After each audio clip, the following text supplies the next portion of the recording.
look at B, and we're looking at D, or C and D, I don't notice, A, the residential portion. And what I just wanted to comment on is, obviously, he's counting the number of beds. It's all 1 and 2 bedroom units. Obviously, if you have a study with a door, it's going to become a 3rd bedroom, so I think the traffic will increase beyond what they believe. When you have 2 parcels, parcel C and parcel D, that are future parcels, you absolutely have no idea what is going in there at this time. You can only make a best guess at what traffic will be added to this. As far as future stuff going on the site, there was a comment on what's going on Long Hill Crossroads in the future, on the corner of Bridgeport Avenue. I didn't hear a comment on what's going on Beer Sawmill Road, 63 assisted living units on 163,000 square feet. I didn't hear anything about 890 Bridgeport Avenue, which is up around exit 11, which is going to add a hotel and a restaurant. I didn't hear about the Nissan dealership property that's going to turn into 36 condo units right near exit 13. And as I add all this up in my head, and I look at the mitigation and what can be done and what has to change, we have to look at this as one whole package. We can't just say, here, this is okay, and then we'll figure out what to do on the next one. In my opinion, obviously, you guys have done this for a long time, and you know how to handle these.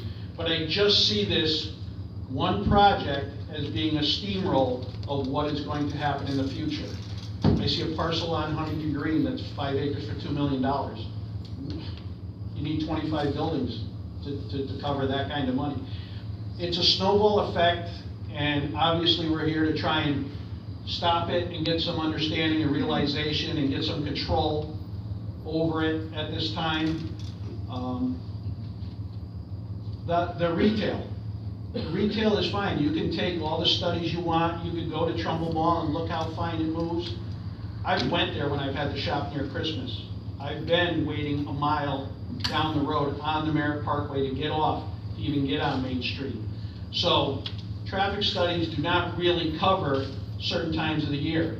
It would be nice to say that everything would be June and July as you look at it now, when 30% of the people are on vacation and traffic was light. These are the glory days for me for the last 18 years I've been here.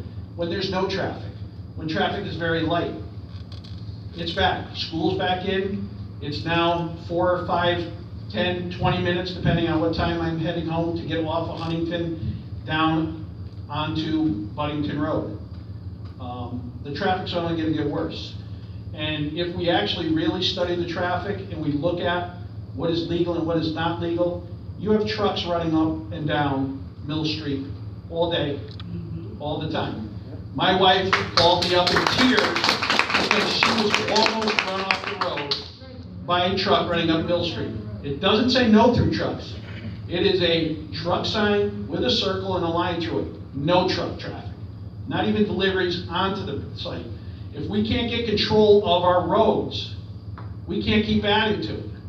And we just keep adding and adding the problems. He had mentioned accidents, okay? It's easy to say, you know, accidents happen. But when it loses lives or it causes great injuries, like the most recent one that was almost exactly near this site, where major accident with injuries, it's gonna happen. If the traffic goes up, accidents go up. They don't get better, they get worse with more traffic. It's based on percentages. It's very easy to understand that. And I think that's the other issue we have. What are we creating? I like the idea of possibly opening up that commuter parking lot